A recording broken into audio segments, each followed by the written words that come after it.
শুনলাম কয়েকজন ভাড়া ছিল, কালকে পুলিশ তাদেরকে ধরে নিয়ে গেছে, কি ব্যাপার বুঝতে পেরেছেন?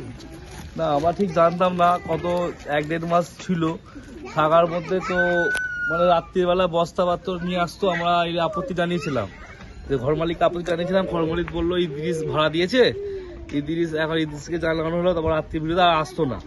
ওই দুপুরবেলা আসতো বস্তাপত্র, কিন্তু আমরা জিজ্ঞেস করেছিলাম কি আছে, বললো ডায়েরি আছে, বইপত্র আছে। আমরা জানতাম না যে এইসব জিনিসে কাজ হয়, তো জানলে আমরা বার করে দিতাম। কালকে কি হয়েছিল?